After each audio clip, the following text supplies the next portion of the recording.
The Fabulous 413 podcast is funded by the UMass 5 College Credit Union, dedicated to creating access to financial well-being for local people, businesses, and communities.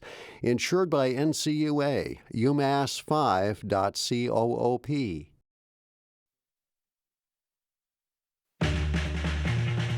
Welcome to the Fabulous 413. I'm Khalees Smith. And I'm Monty Belmonte. Later in the show, we'll hear how one local author begat at least 90 more as Like we the hear Bible. about the 30 poems in November and the event on Saturday where you can hear some of the poems that got written over that month. We'll also introduce you to M&J of yet another queer pop-up market who are bringing artistry and mutual aid together for their third annual winter market at Eastworks. But first, our penultimate glimpse at Capitol Hill this year. And oh gosh, is the country doing a lot that we now gotta look at, both right here at home and on an international stage.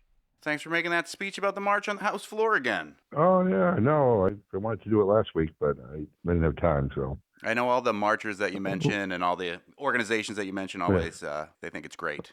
No, good. No, well, it's helpful to have some of my colleagues know that they're good people doing good things, so. I was going to tell my 12-year-old Pax, who you mentioned in the speech, that he was now in the annals of history, but I thought he might think the word annals was too funny, so.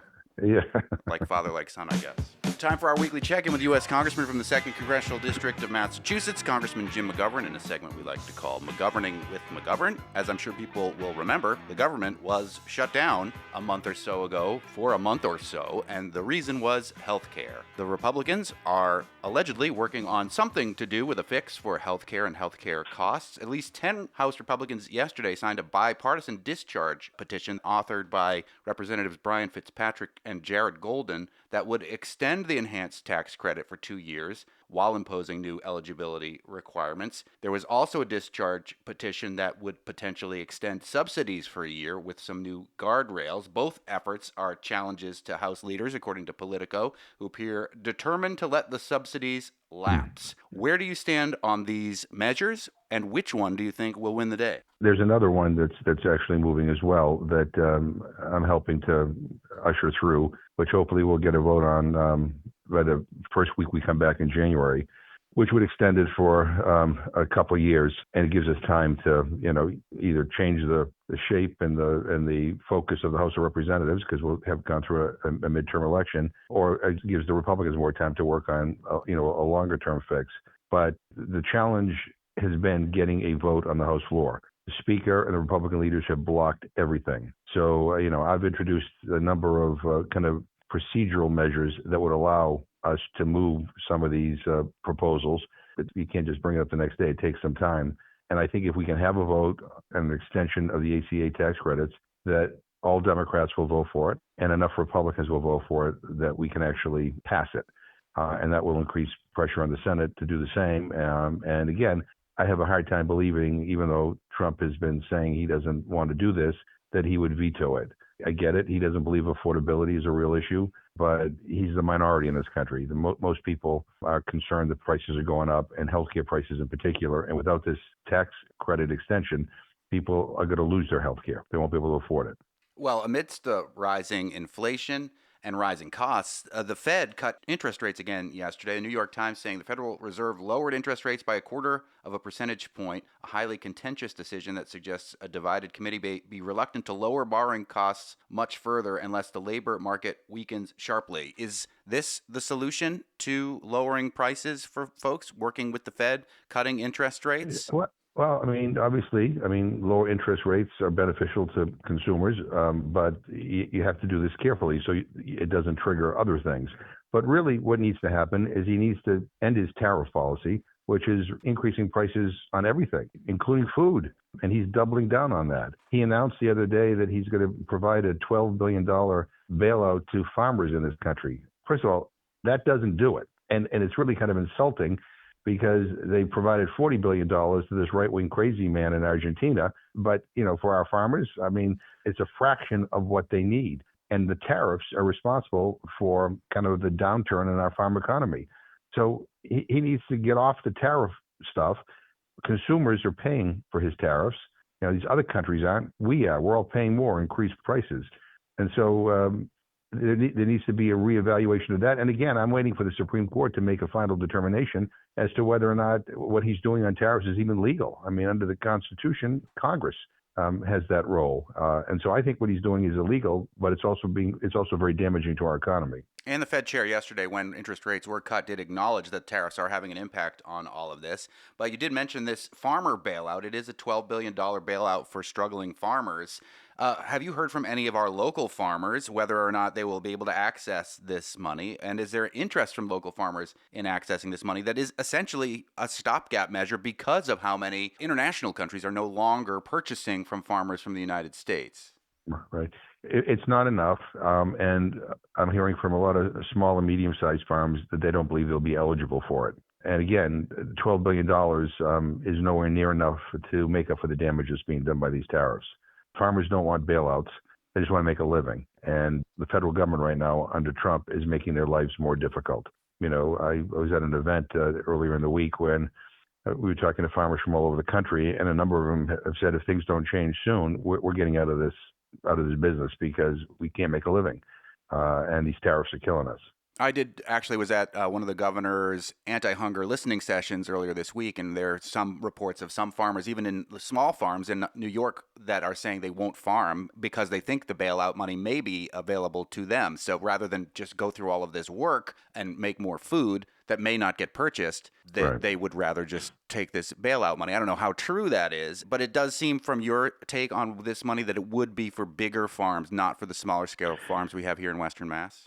Yeah. I mean, we'll see when they put out the criteria for eligibility. But again, the money that is being proposed is nowhere near the damage that has already been created.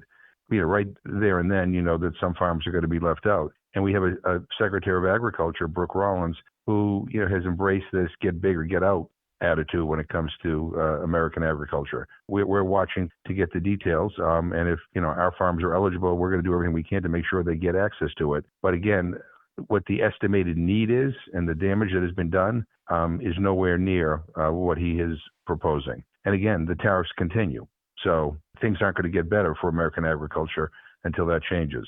Speaking with U.S. Congressman Jim McGovern, McGoverning with McGovern, we've talked over the last few weeks about the situation in Venezuela, where the U.S. Navy has been bombing boats that allegedly are carrying drugs to the United States in these what appear to be extrajudicial killings. There's all sorts of controversy surrounding them. But yesterday, according to Reuters, the U.S. seized a sanctioned oil tanker off the coast of Venezuela, President Trump said yesterday, a move that sent oil prices higher and sharply escalated tensions between Washington and Caracas. This is a bold move to seize an oil tanker in this way. What are you hearing about this situation, and what do you think it portends in our relationship with Venezuela? Again, I think Trump is itching for a war. I've introduced a war powers resolution, which I think I will be eligible to bring to the floor next Thursday, but basically saying that before you go to war with Venezuela, before you shoot airplanes out of the sky, before you take actions that basically are tantamount to war, you need to come to Congress. We need to debate it, and Congress needs to vote on it. I don't want a war with Venezuela, and this is not about drugs. Let's be very, very clear. I think it's more about oil. I think Trump would like to take over Venezuela because he wants the access to oil. Because if this were about drugs, why in the world would he have pardoned one of the biggest narco traffickers in the world, the former president of Honduras, who was serving a 45-year jail sentence for his role in getting drugs into the United States? Why would he pardon this guy? Pardon another guy who is bringing in fentanyl from China. Now, the former president of Honduras is being represented by Roger Stone, who is Trump's lackey for many, many years.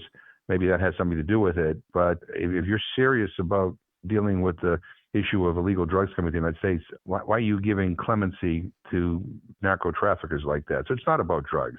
What we know about the bombing of these boats is that, first of all, there's no evidence that any of these boats were coming to the United States.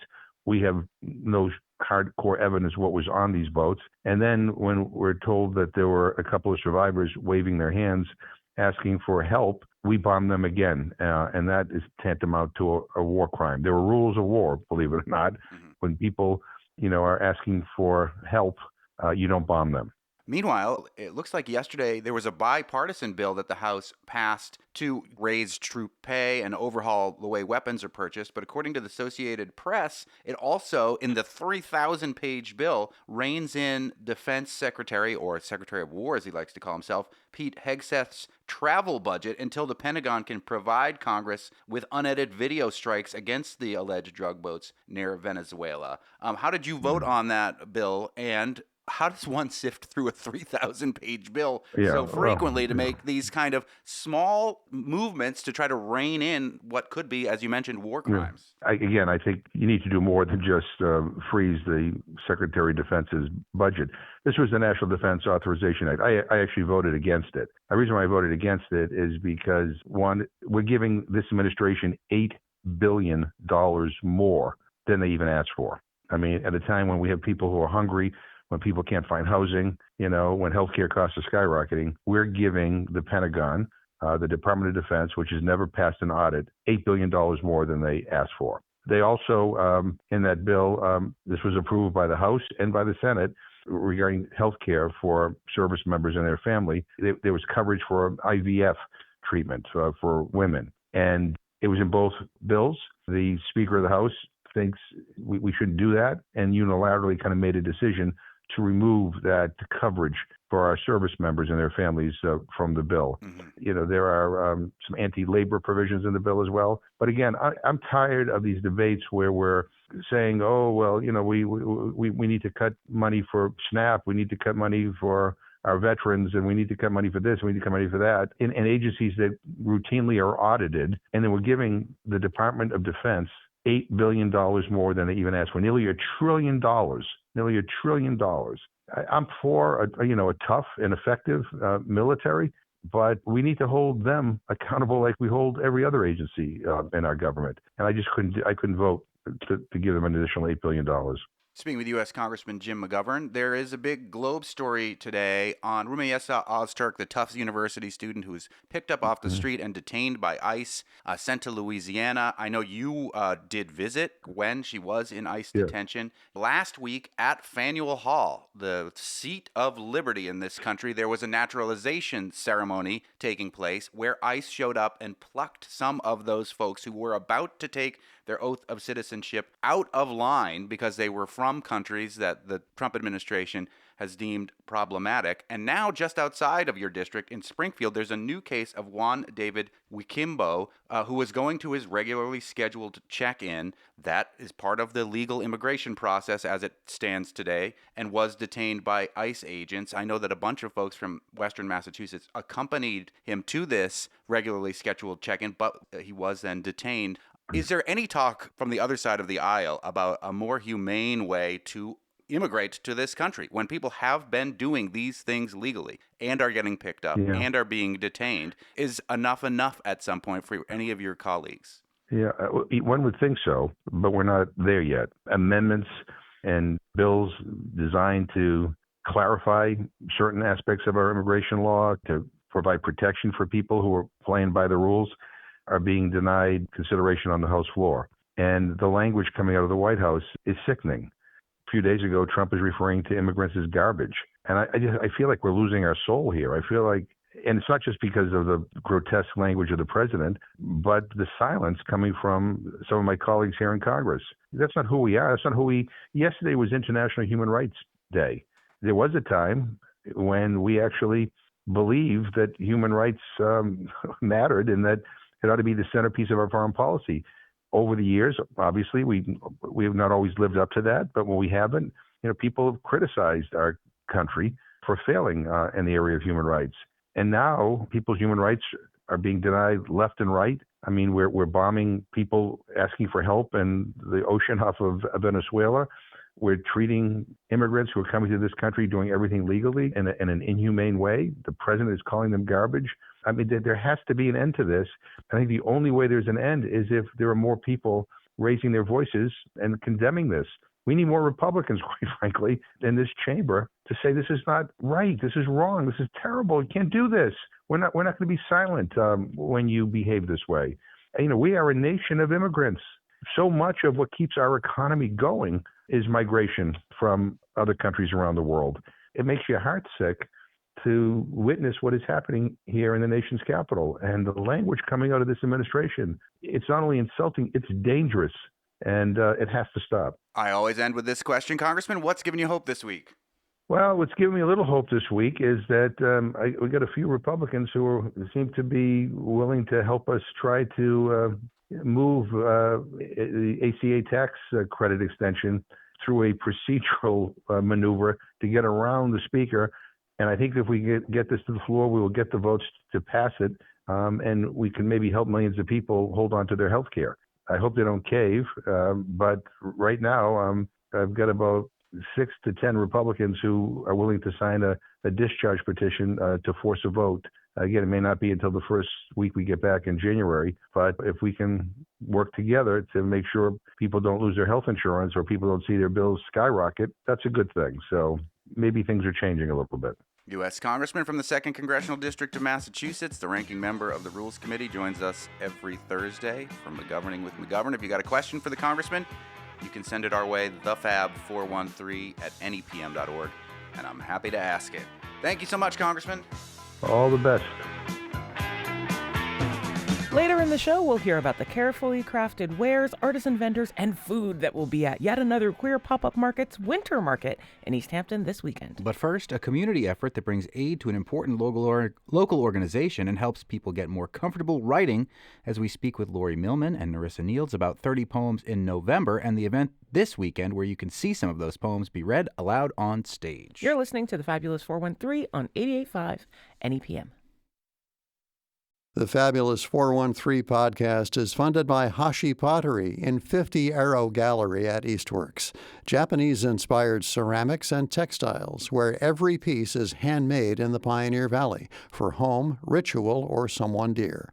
HashiPottery.com. The Fabulous 413 podcast is funded by Eastside Grill, celebrating 40 years in downtown Northampton, serving steaks, seafood, and American cuisine to the Pioneer Valley and beyond. Open Wednesday through Monday, eastsidegrill.com. Welcome back to the Fabulous 413. Who says there's no money in poetry? 30 Poems in November is a literary fundraiser to support the Center for New Americans' free English classes for immigrants, refugees, migrants, and asylum seekers. It's the literary equivalent of a charity road race where writers write a poem each day in November and encourage family and friends to sponsor them. This year, writers used their limericks, haikus, sonnets, and more to raise $100,000 for the Valley-based Center for New Americans. And this Saturday, December 13th at 2 p.m. in Weinstein Auditorium at Wright Hall at Smith College, there will be a celebration of their success and an opportunity to honor the writers with an annual reading and celebration, as well as the publication of an anthology featuring the new poems. And we are joined by the executive director of the Center for New Americans, Lori Millman, as well as the 30 Poems event chair, legendary folk rocker Narissa Nields. The Eric Carle Museum of Picture Book Art brought so many picture book artists and children's authors to the Valley. I know the Nields brought so many musicians to the Valley as a gravitational force. Aww. And some of the issues that the Center for New Americans cares deeply about features prominently in some of your songs. But how did you get involved as the chair for the 30 Poems in November, Narissa? Well, my day job is running writing groups with all genres of writers. And in my very first group was a poet named Michael Bigner, who is no longer walking this earth.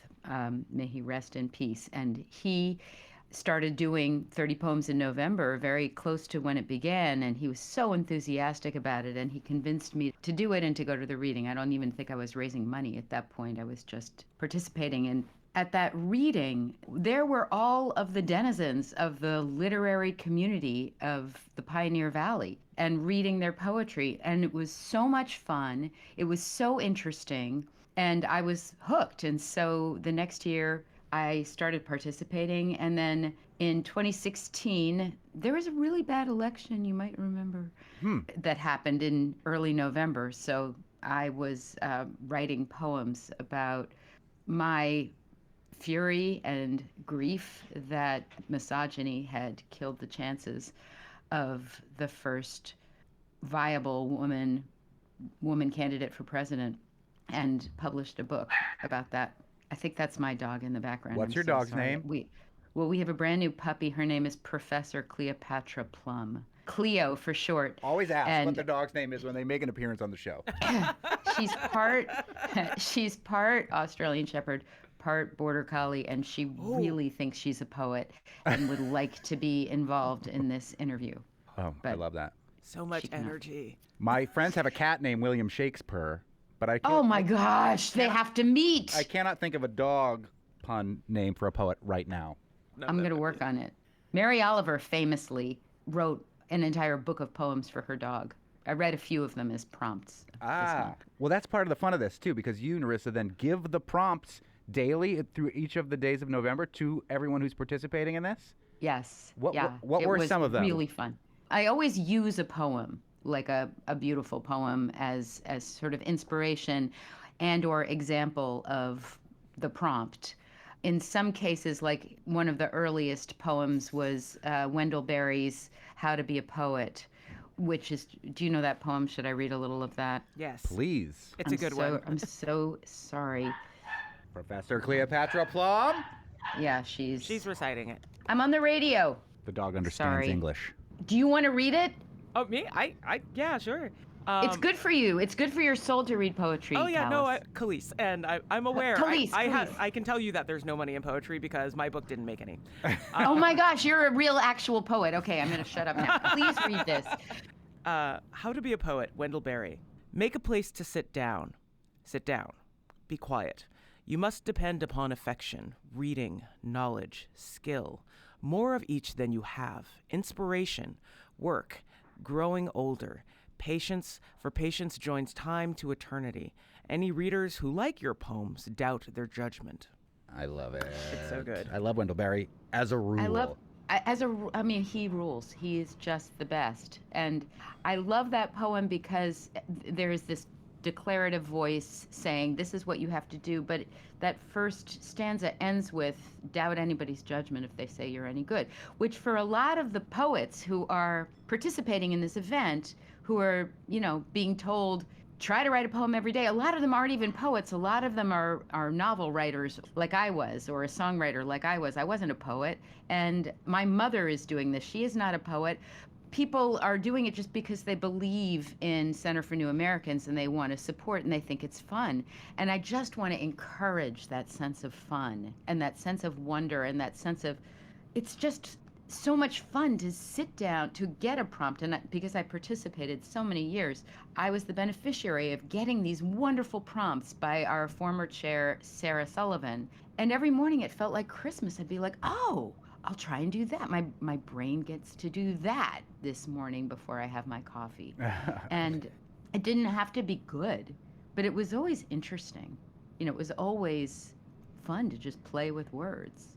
So I started with that, and then in the middle of the month, I did a whole bunch of sort of form poems, starting with a sonnet, a villanelle, a pantoum, a sestina, which I'd never written. I mean, I hadn't written anything other than a sonnet and a villanelle. Khalees, have you written a sestina? Yeah, any of those things? Yeah, all of those things. Not pantoums, but ghazals I love because of the repetition, and sestinas are just gnarly. For non-poets like me, a sestina is a complex 39-line fixed poetic form with six-line stanzas, sestets, and a final 3-line envoy, tercet. Notable for its intricate pattern of repeating the six-end word from the first stanza. It goes on. Yeah. Yep. Yeah. And then you repeat those, like you get 6 words, and at the very end you use all 6 words in like a half. We're talking about 30 poems in November, despite the fact that it is the middle of December, because in the middle of December, this Saturday, December 13th at 2 p.m., there will be a reading in celebration of the 30 poems in November. This fundraiser that raised over $100,000 for the Center for New Americans. Lori Millman, the executive director of the Center for New Americans, how did a poetry fundraiser make its way to the work that you're doing, mostly to teach immigrants English and to get them on the pathway to citizenship? Well, Leslie Newman started this event as 30 Poems in 30 Days 17 years ago. And we were grateful but sort of dubious that it would amount to anything. And it raised $12,000 that first year. And it was such an amazing event for so many reasons, not the least of which many of the people who write do so in honor of their neighbors or their immigrant grandparents. Many of their campaign pages feature immigrant ancestors that they pay tribute to.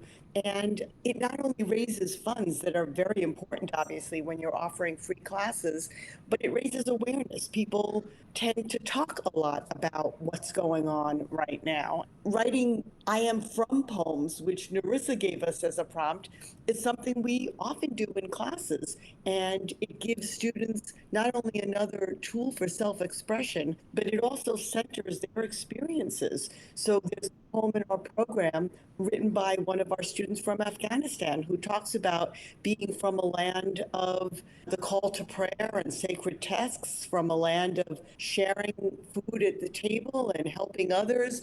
And you get a sense of where people are from. And so it's a very powerful tool in the classroom. And we now have a culture of poetry here, both among our staff and in our classes. That answers my question. I was going to ask if anybody from the center participates in the 30 days, but clearly the answer is yes. We have board members who write. We have teachers who write. It's really become a big community event. And there was a class of fourth graders who were writing with their teacher. It's very wide ranging. And I think the amount of money that we raised this year, which is at least 25% more than what we've raised in the past, is not only a testament to Narissa's amazing work and the outreach of the writers, but how our community feels. It's an unusual experience when people make a gift to you and thank you for giving them the opportunity to make a difference when they feel distraught and helpless and outraged and angry, and they're channeling their grief at the targeting of immigrants into something they feel that can at least be heard and make a difference. More coming up with Chairperson Narissa Niels and Executive Director of the Center for New Americans, Lori Millman, as we hear how their operations are being affected, especially with recent ICE activity in Massachusetts, and how many folks that wrote for the 30 poems in November will read on Saturday. After which, we'll show you how you can also support the local queer and BIPOC diasporic makers of the area with the Yet Another Queer pop-up market, winter market at Eastworks with organizers M&J. You're listening to the Fabulous 413 on 88.5 NEPM. Welcome back to the Fabulous 413. We're talking about 30 poems in November. You can celebrate these 30 poems along with the Center for New Americans and Narissa Niels and others this Saturday, December 13th, 2 p.m., Weinstein Auditorium, Wright Hall at Smith College. We are joined by the Executive Director of the Center for New Americans, Lori Millman. And Lori, last time you were on, it was for, I believe, the naturalization ceremony in Northampton. And prior to that, you had been on about the necessity of having to cancel a yearly event that we have done together at the Shea Theater celebrating immigrant voices. There has been some drama in the Commonwealth of Massachusetts when it comes to naturalization ceremonies, and what went on last week at Faneuil Hall at a naturalization ceremony, like many of us have been to on the one in the Common in Northampton on the 4th of July, where people are making that final step to citizenship, taking that oath of citizenship. ICE came and plucked several people out of that ceremony because they were from countries that the Trump administration looks at disfavorably. Does this have implications for future ceremonies here in the 413 for folks that have gone through this process? And how are people that are getting close to that finish line that you're working with feeling about it when they hear that kind of story, having done everything legally up to this point? There really aren't enough words to answer this question, Monty.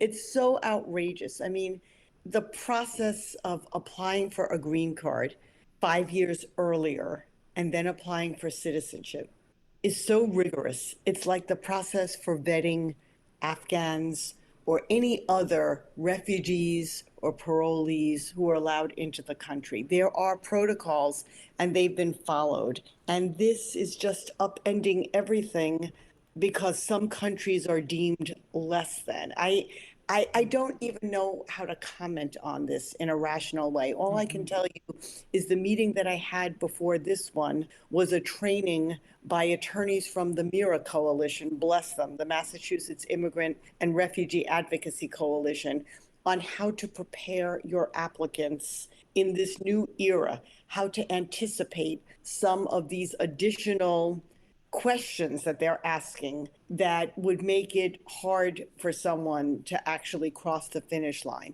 Do we expect to hold another naturalization ceremony? We've done them for 17 years. I would hope we would do one again in July, although our amazing Judge Robertson is retiring this year, so that will be the end of an era.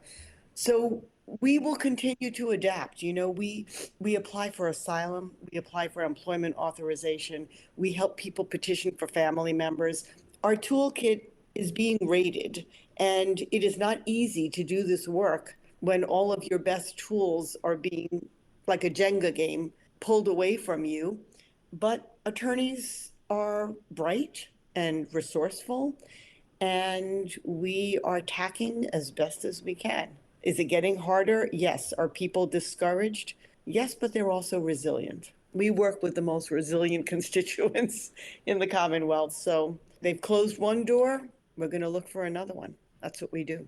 That's Lori Millman, the Executive Director of Center for New Americans, who are behind the 30 Poems for the Center for New Americans fundraising project that happened over November. I mean, I have other questions, but it's hard to go back to the poetry after that. Maybe it's what we all need. It's the arts that get us through all of these trying times. How many people will be reading at the event that happens this Saturday? 38, I think. 38. A lot. Yeah. Many more could have. You know, you had to have raised at least $300. There are people who raised $7,000. Many more could have read. They're not all local. They're not all willing to get up there, but 38 will keep it nice and brisk, I think. How many people participated in 87? 87. That's so many. And yet, Are you sure it was 87? I had 94 on my... some people stalled somewhere out on between day 87 13 and of November. 94. They couldn't do 30 I poems. was just pulling in people and being like, come on. But for 87 to 94 people to raise $100,000 is extraordinary. Yeah. Stunning. Yeah. I mean, we heard a little bit about how this exercise works for some of the folks who are using the services at Center for New Americans. But Narissa, like, what do you hear from folks for whom poetry is not their main medium after finishing the month of poems? Well, I can talk about my mother's experience. My mother was a history teacher. She's retired. She's 82. And she's been writing a novel for like decades, and a novel about the draft riots in New York City during the Civil War. And she is a passionate progressive Democrat and always has been. So she decided she wanted to channel all her anger at the current administration into doing this challenge. And she'd never really written poetry before. And she took my prompts very seriously and would send me her work. And it was so beautiful to see, you know, all the different ways she would take the prompts. And I always want to say, people don't have to write to the prompt at all. That's not part of it. It's just an option. But she wrote about her childhood. She wrote about her relationship with my father. They've been married for 62 years. She wrote lots about her anger at the administration, just as she'd intended to. And she would send me her work afterwards. And it was just really beautiful to see how seriously she took it and how much she got out of it. And she kept thanking me for allowing her to do it. And I was like, you're raising money. You don't have to thank me.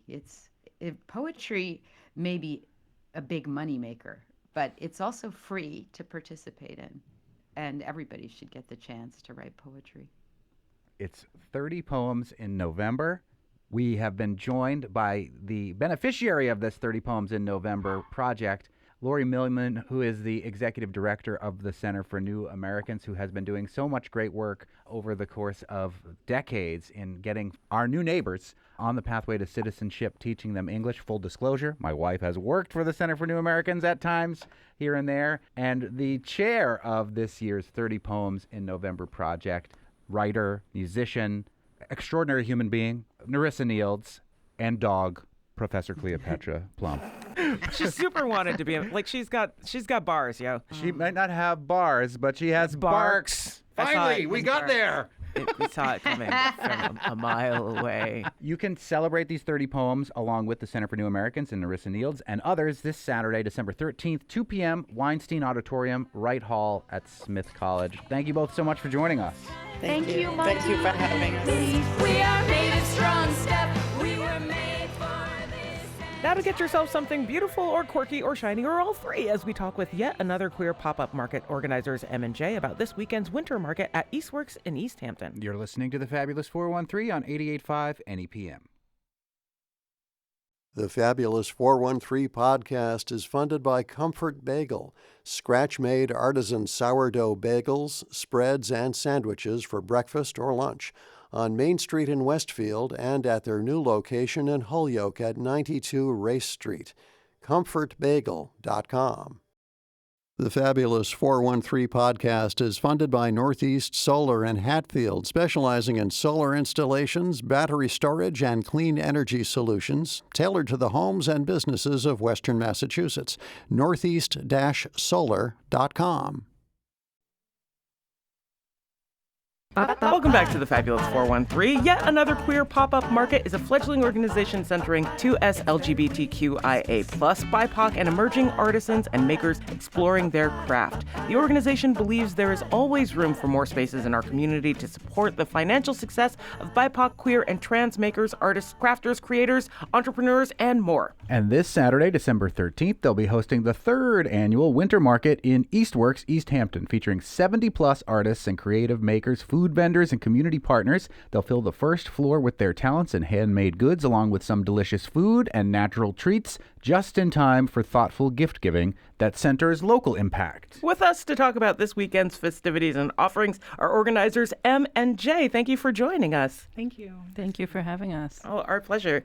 So this is your third winter market, but I feel like yet another queer pop-up market has been going for longer than 3 years. Well, it actually hasn't. This is our anniversary. We started with a winter market way back when, all of 3 years ago. But we have had 10 markets in those last 3 years. Cool. Yeah, we're almost losing track. But across those 10 markets, we've now built a network of vendors that numbers more than 250, helping them drive sales of almost $100,000 locally. Wow, that is great. And how far a radius are these vendors coming from? I would say that the majority of them do stay within sort of the Western Massachusetts area. We have some that travel in from Boston or Central Massachusetts, and on occasion we have some visitors from Vermont and New Hampshire. We'll allow it. They tend to have roots here, so. Yeah. The name of the market is fun and kind of tongue-in-cheek with yet another queer market. Talk about the name of it and why you call it that. Yeah, when we first started, there have been other queer markets in the area, right? And they come and go as organizers burn out, which is totally understandable. But at that time, we were like, there's an opening. Let's try to do this ourselves and to kind of pay homage to those prior markets. I think there's just yet another queer pop-up market. And so that's what we're here doing. So. Also, it makes for a fun acronym that you can kind of say, YACPOM. Kind of. Yakpum. Kind of. Yeah, I like that. What are some of the other places that yet another queer pop-up market has been in these past 3 years? Well, we've been really lucky to be able to partner and or be inside of spaces inside of Northampton and Florence and East Hampton. We had a really fun time collaborating with Summer on Strong this summer to do an Arts Night Out pop-up market on Strong Street. We've now done 2 collaborations with Queer Core Fest in East Hampton, which has been great and is a very different kind of market for us. Yeah. And then this August, we also did a collaboration with the Stavros Center for Independent Living around the Americans with Disabilities Act anniversary. So. That's fun. That's awesome. We know the founder of that great organization. And this has also got a mission-driven element to it as well. Is it a fundraiser for Translate Gender? For every single one of our markets, actually since last winter, I want to say, we have had a mutual aid component as part of our markets. The way that we develop our markets is we really rely on the feedback of our communities to guide us and our makers in terms of what they need. And there was a strong call for us to have more mutual aid capacity inside of our markets. So this market market will center Translate Gender, which is a local Northampton-based nonprofit organization that does a lot of great work with kids and families inside of the queer trans community. And we'll be supporting them and helping to fundraise to contribute to their general operating fund so that they can continue to do the good work that they do. We're talking about yet another queer pop-up market, which will pop up this Saturday, December 13th at Eastworks in East Hampton. And I have been seeing the lawn signs popping up all over East Hampton, which is great. Like winter flowers. Yeah, Purple signs are us. And we're speaking with It is a queer market. Yeah, with M and J, who two are the organizers. Tell us about some of the cool stuff that we're going to find. It is a market, and it is the holiday gift-giving season, and so we want to know what we might be able to get if we come on Saturday. Absolutely. As you mentioned, we have more than 70 vendors, and that really stretches across mediums. So we've got everything from a lot of original art and prints, textiles like clothing, crochet, knits, a lot of jewelry, even things like tabletop games, a lot of paper goods, cards, stickers. You know, we love stickers. And then like wellness, health and wellness as well, and across all price points. So I think that's something that's really important too, that we're accessible for. If you're looking, I love to get gifts for myself, like if you like to do that, or if you're shopping for other people, and really just coming out to be in community, I think is another big part of why people come to our events. But do you want to talk about some of our food vendors? Yeah, I mean, every market is a little bit different. We always try to make sure that there's some yummy treats and snacks for people to support local food businesses. So we have Peckish with us, who does vegan waffles, and they have actually been pretty regularly at the East Hampton Farmers Market. We're Great excited name. to have them join us. So They're fairly delicious. new, I learned. They've only been at it for about 6 months. Ooh. Alishant Macarons, which is brand new to us, and that's an exciting addition. According to our very official Instagram poll, 33% of the people attending are very excited for the macarons. Wow. Cookies. And then, is it nuts? I say newts, but that's Newts? me with the umlaut. So Yeah. Alicia, sorry if we Vegan got it candied nuts. We're so sorry if we messed that up. They have been with us for a couple of different markets. I will say my partner personally heads directly to their table first before delicious. anything else. So don't worry, they're going to be right at the entrance of Eastworks. And then we're also really lucky to have with us, they keep bees with all of their amazing honey and their candles and other wares, and Foxtrot Farm, who will have some elderberry tinctures and spritzers and things of that nature, along with other goodies that I can't even imagine. We've been to Foxtrot Farm. Yes, we have. And if you're curious at all about beekeeping, They Keep Bees are an incredible resource. We've encountered several farms that are either like housing some of their bees for pollinating and honey season, or have gotten advice for them on keeping colonies alive. You also have a not a real raffle. What does that mean? So one of the things that we're really mindful of inside of these markets is we want for everybody to be able to participate in something, Yeah. right? We really want people to feel like they can come out and be a part of this without spending a lot of money. And the Not a Real Raffle is a way to support that, which in the way that we frame it is we want to be able to support Translate Gender in all their different fundraising. We also recognize we are a community where intersectionality, we don't always have the funds available to do things like that. So if I want to say about 15 of our makers donated their amazing works of art to us, people who have been with us actually for most of our market time, really sort of piled in with some amazing goods. And if you come to the market, you'll be able to put a ticket in to be able to win one of these 2 baskets of art just for the sake of attending. I love it. If you end up making a donation to Translate Gender, you get more tickets. If you do an annual, sort of like monthly kind of recurring thing, you get more. But it's our way of helping to like spread the wealth a little bit. You might be the lucky person that gets to take home a basket full of goodies. Yeah, that's like whenever public radio does any fundraising, we always say that you can enter to win this without making a donation. Yeah. Wink, wink. But it'd be nice It'd if be nice you if you did. Did you hear we lost our funding? You should maybe make a donation. Right. Think about it. Yes. But you don't have to. You're gathering like all of these vendors together for these many markets over the course of the year and here, but you're also looking to kind of create third space for those makers to create more. Can you talk a little bit about the efforts to create hi-fi? Is it hi-fi or hi-fi? Hyphae is like how we say it. And- HYPHAE. Exactly. Is it an acronym? No, what it means, it's like the little filaments in a mycelial network that like come down in these threads that like talk to each other and transport nutrients and all those things and just kind of connect under the surface. And so Neat. with the work we've been doing since 2003, we kind of felt like that really represented like what we're trying to do in the community. And so Hyphae is it's evolving, I would say, but it's the community we've been building for our queer and BIPOC creatives in Western Mass. And so come the new year, we'll be able to announce our market lineup dates for 2026, and we'll also be sharing some information about what's next for Hyphae. And there's a few components of that include continuing our makers markets and growing our volunteer base and helping artists sell their work across the valley. Hyphae is grown not only out of mine and Jay's passion for being able to cultivate these kinds of communities and these experiences, but also what it is that our community has shown us that they need and want. Part of what we have learned is that there's a lot of hunger for peer-led learning opportunities, like skill shares around different aspects of what it is to be a creative in this community and to be tabling and bending, as well as some basic business building elements and beyond. And I say and beyond because we haven't gotten further into those conversations. So we really want to be able to concentrate some of our energy around bringing more of those offerings to this community, because while there are a lot of great arts organizations that support a lot of professional development for creatives, there is a very particular flavor of identity-based needs inside of our communities that we want to be able to address with this type of support. And there also may be people who feel a little intimidated by some of the bigger arts organizations and what they offer, so we can be a stepping stone for them to gauge, like, how far into the world of creation do they want to be? Do they want to be showing galleries, or do they just want to be marketing?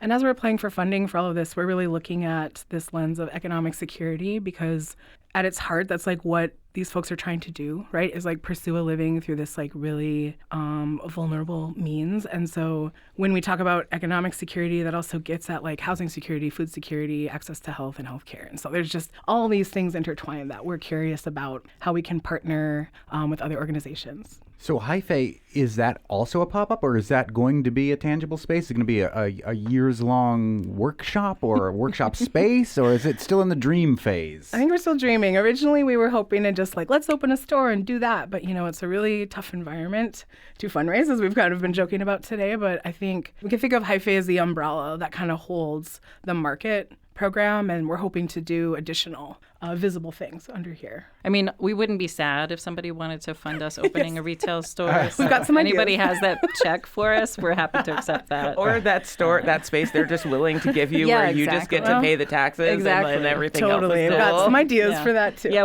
we're not sad about that as a possibility, but we just do recognize we're living in a very different time right now.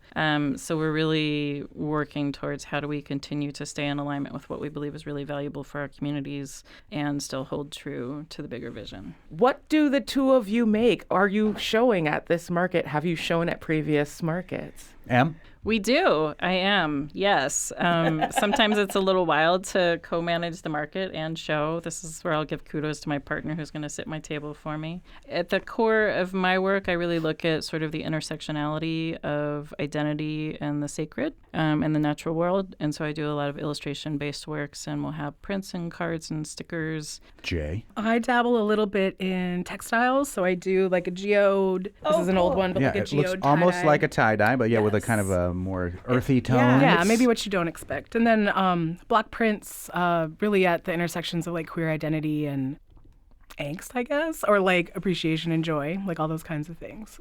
Gifts for the inner child, I say. Whimsy. Love a little whimsy.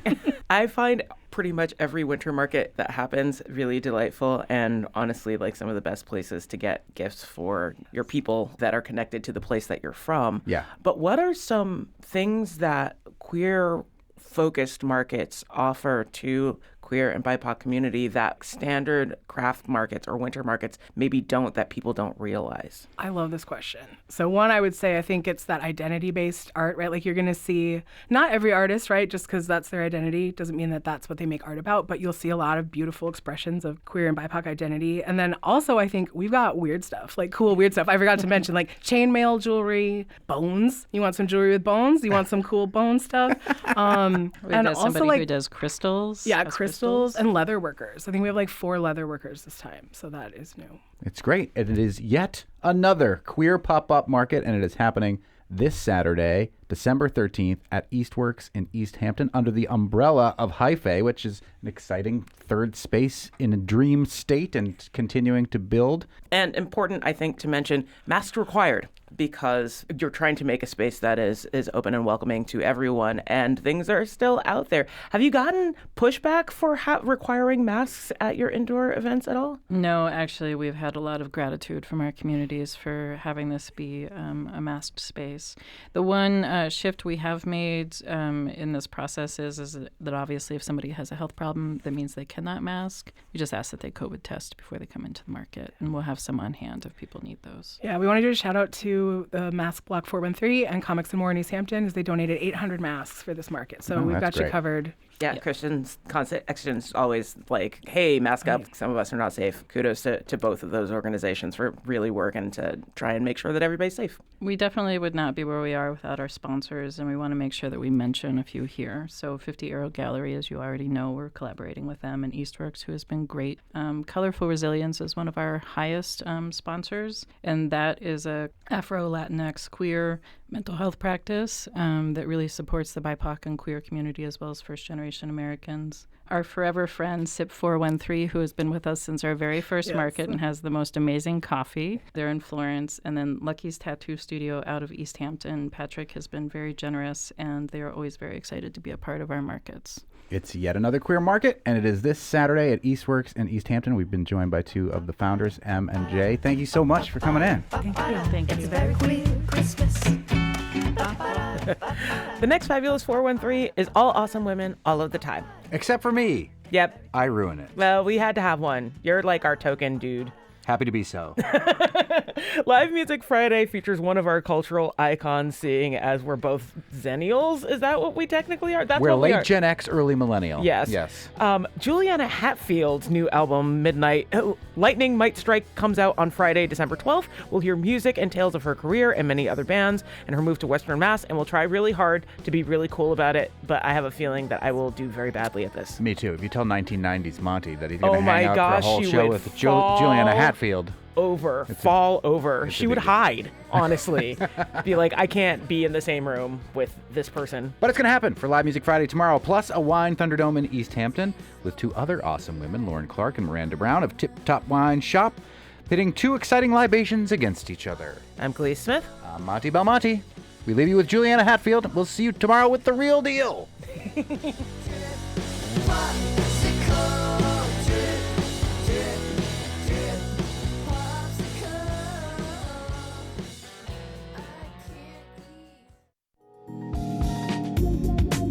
Turns out tariffs may not be the secret weapon the president thinks they are.